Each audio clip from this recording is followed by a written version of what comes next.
El Señor les bendiga, hermanos.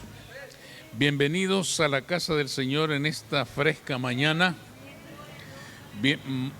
Más descansados que de costumbre y dispuestos a adorar a nuestro Dios. Vamos, hermanos, a meditar en la palabra del Señor en esta mañana.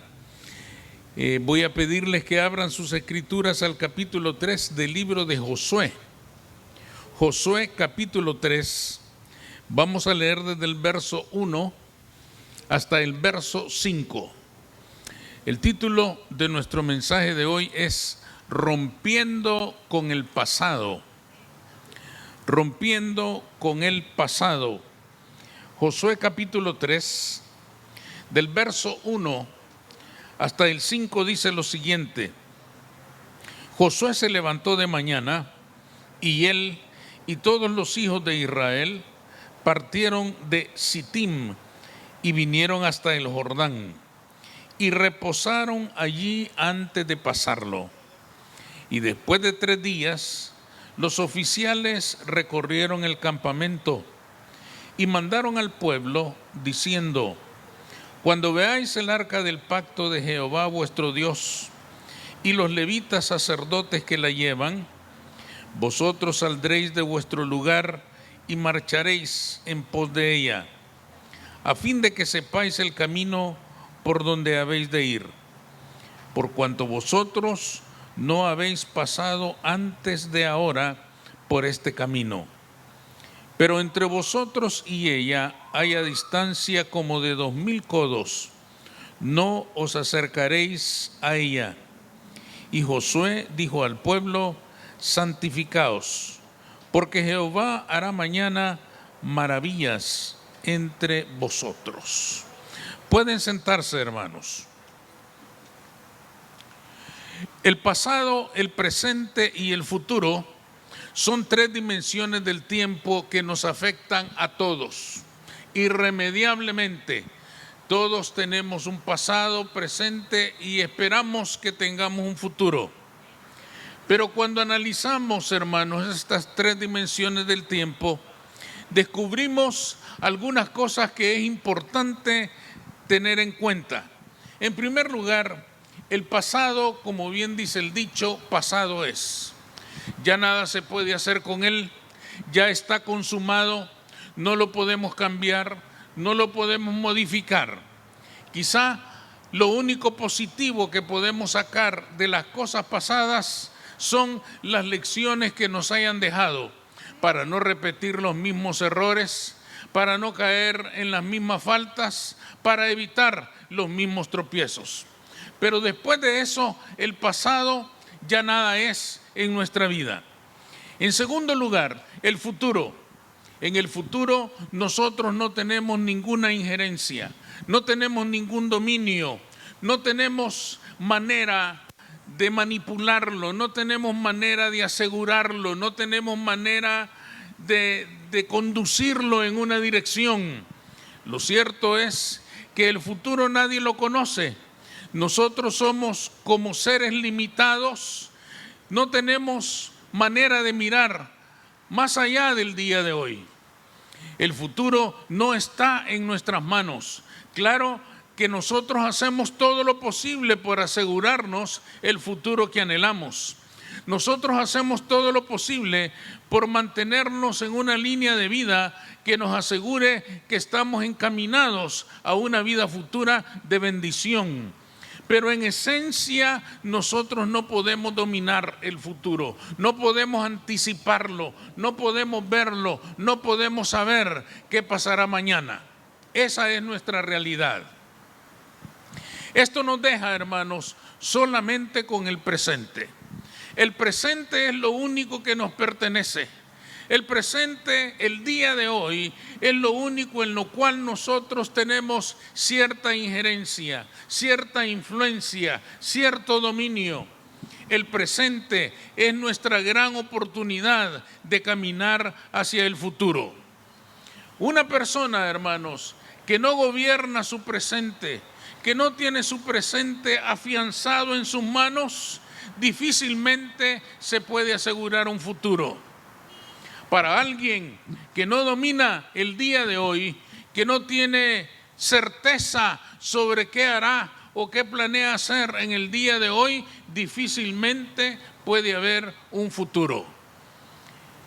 Quiere decir, hermanos, que lo único que nos pertenece a nosotros, todo lo que querramos hacer o llegar a hacer, lo tenemos que lograr en el presente.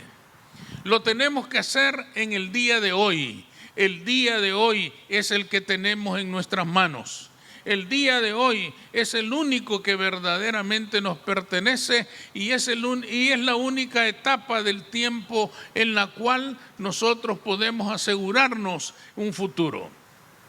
Pero sucede, hermanos, que muchas veces el pasado pesa demasiado en la vida de algunas personas.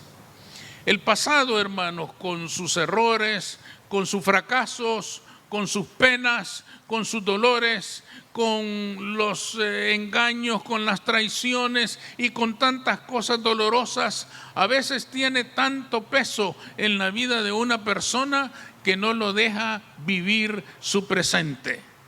Y eso es, hermanos, sumamente peligroso.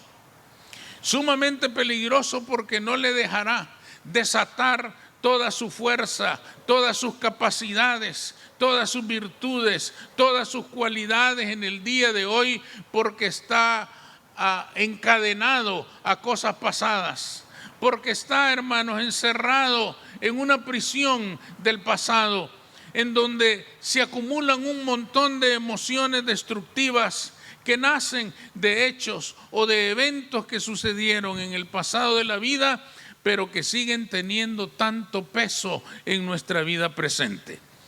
Hay ocasiones, hermanos, en que nosotros podemos comprobar que el pasado tiene tanto peso, que tiene toda la capacidad de someternos otra vez al llanto, al dolor y la pena cuando recordamos aquellas cosas que sufrimos en el pasado en nuestra vida. Humillaciones, abusos, pérdidas irreparables, situaciones muy dolorosas que no se han ido de nosotros y que desafortunadamente tienen todavía un peso enorme que no nos deja avanzar en el día de hoy. Eso es muy común que suceda en la vida de nosotros los seres humanos. Y en este pasaje que hemos leído, hermanos, descubrimos que también le sucedió al pueblo de Israel. ¿Por qué decimos que también le sucedió al pueblo de Israel? Cuando leímos ese pasaje, hermanos, nos damos cuenta de que el pueblo de Israel está ya mirando la tierra prometida. El pueblo de Israel ya puede divisar aquella tierra de donde fluye la leche y la miel, aquella tierra en donde se cumplía y se consumaba aquella promesa hecha por Dios desde los días de Abraham y que ahora tenían tan cerca, ahora la tenían tan cerca que casi la sentían en sus manos. Sin embargo, hermanos, se enfrentan con un obstáculo tremendo, el Jordán. Y dice este pasaje que hemos leído que estuvieron ahí 3 días observando aquel obstáculo tremendo. Sin duda, hermanos, que el Señor proveyó de todas estas circunstancias para que el pueblo de Israel tuviera este tiempo de reposo y de reflexión. ¿Qué buscaba Jehová al tener al pueblo 3 días antes de cruzar aquel río tremendo? Buscaba, hermanos, que rompieran con su pasado. El Jordán, hermanos, era un río impetuoso. Jordán significa el que desciende. Tiene ese nombre porque descendía de las montañas en ese punto. Por lo tanto, al descender de las montañas, siempre era un río con un caudal muy fuerte y muy poderoso. Pero si ustedes leen el versículo 15 en ese mismo pasaje, se darán cuenta que dice ahí que era el tiempo de la siega, el tiempo de las lluvias, y la lluvia había enriquecido el caudal de aquel río y lo había hecho todavía más fuerte, más poderoso. El pueblo de Israel, hermanos, estaba sentado durante 3 días escuchando el estruendo de aquellas aguas que levantaban las piedras, que arrancaban árboles de raíz, que arrasaban, hermanos, con casas, animales y todo lo que encontrara en su camino. Aquel descender del Jordán era terrible, era amenazante. El pueblo de Israel llega a la frontera con Canaán y dice: ¿y ahora qué hacemos con este obstáculo invencible?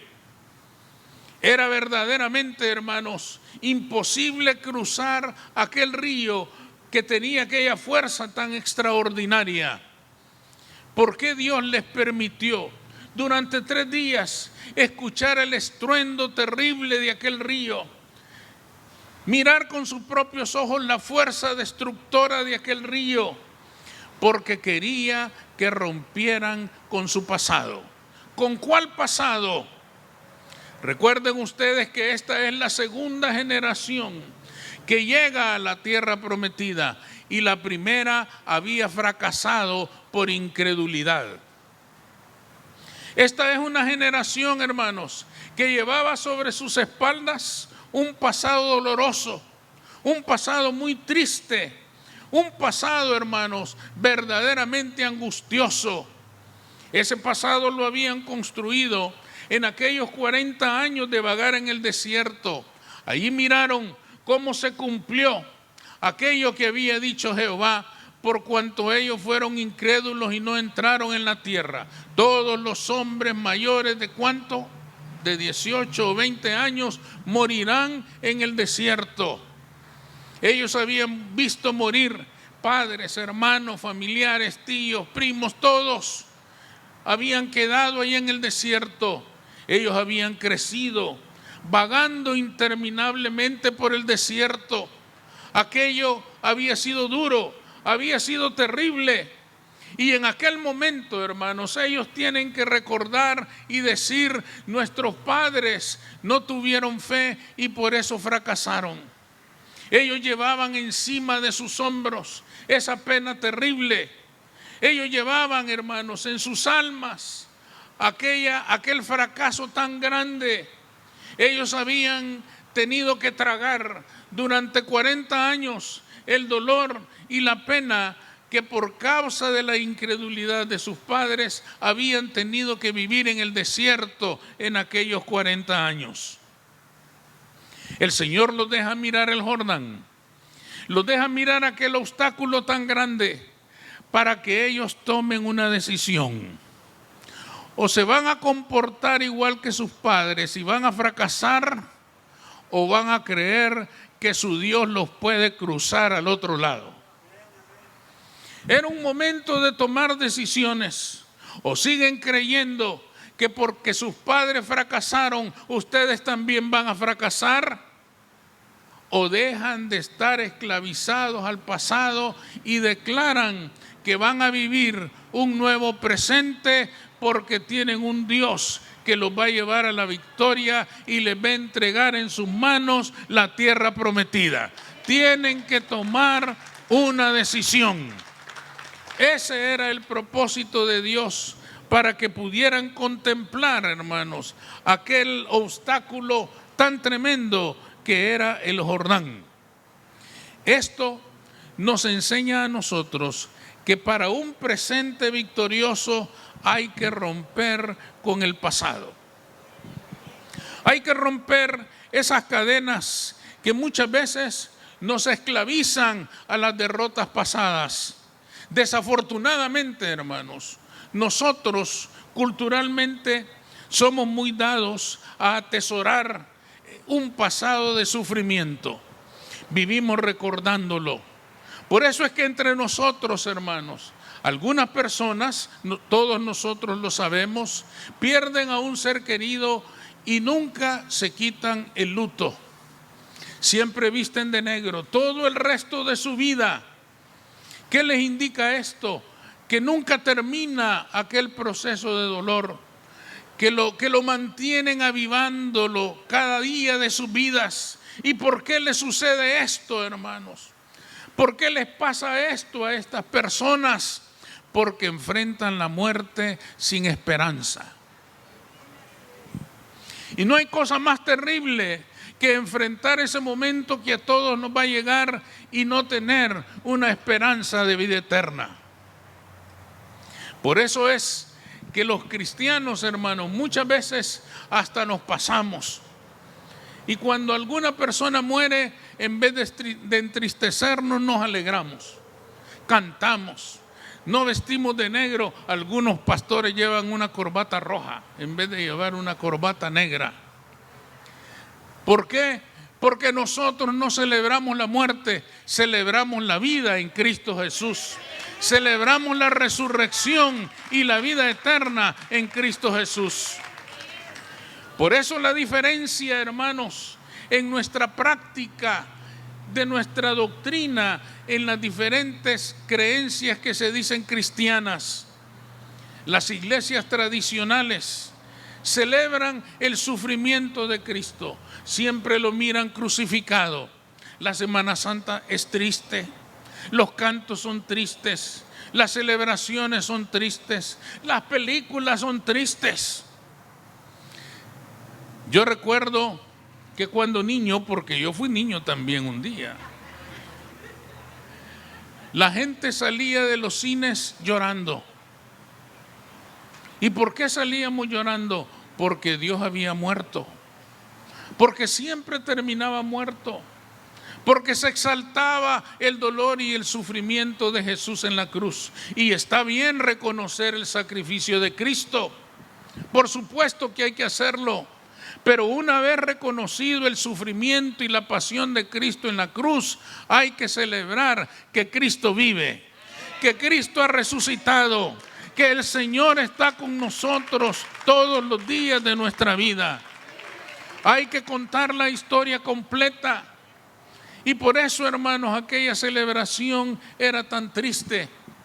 La nuestra es diferente, porque nosotros no celebramos a un Cristo muerto, sino al que camina sobre las aguas, al que hace milagros, al que sana a los enfermos, al que devuelve la libertad a los que están cautivos. Celebramos a un Cristo que vive.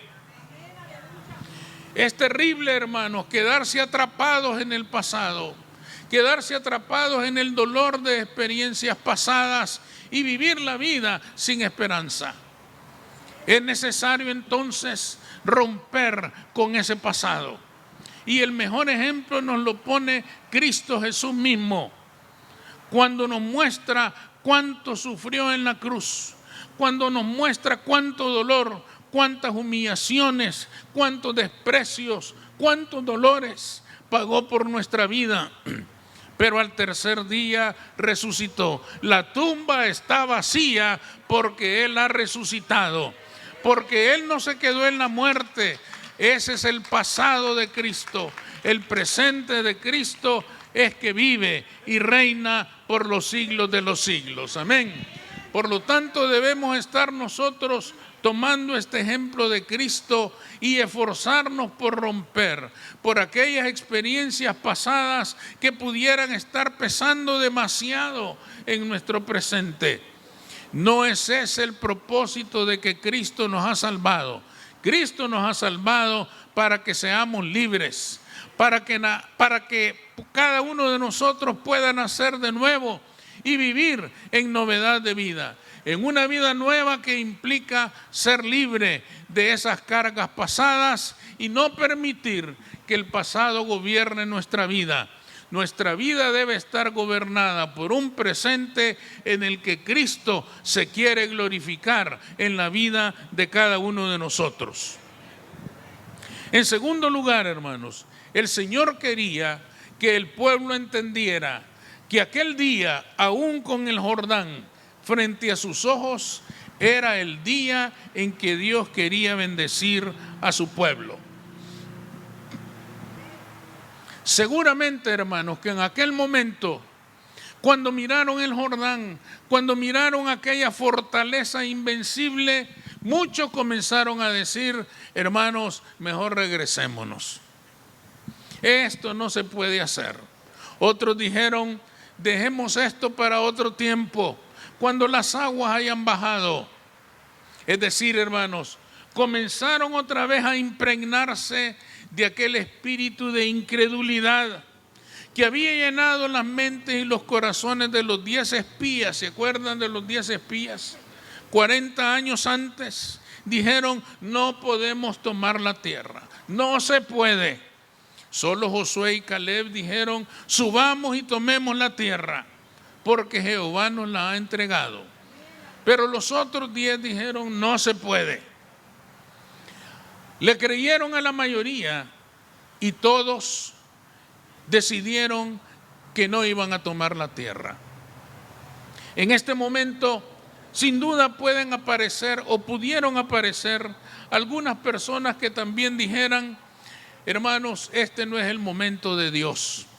Creo que llegamos o muy temprano o muy tarde. Si Dios quisiera que entráramos en la tierra, bajaría las aguas del Jordán. Si Dios quisiera que entráramos en la tierra, pues hubiéramos venido en un tiempo de verano, cuando el río tiene sus aguas mansas y no son tantas ni tan fuertes. Comenzaron, hermanos, a aparecer ideas de aquellas personas que fácilmente se dejaron llenar otra vez del pasado de sus padres. Se dejaron llenar otra vez de la incredulidad de sus padres 40 años antes. Pero el Señor les dice en aquel momento: cuando vean el arca, que la llevan los sacerdotes y que los sacerdotes mojen sus pies, van a cruzar en seco. El Señor les estaba diciendo: el Jordán puede ser fuerte y terrible. Hoy el Jordán puede estar más crecido que nunca, pero hoy es el día que yo les voy a entregar su tierra. Pase lo que pase, esté el Jordán como esté, sea tan fuerte como sea, hoy los voy a cruzar al otro lado para que entren y reclamen lo que les pertenece. Esto también es importante para nosotros, porque en la vida del cristiano, hermano, muchas veces nosotros nos convertimos a Cristo y muchas bendiciones comienzan a llegar a nuestra vida.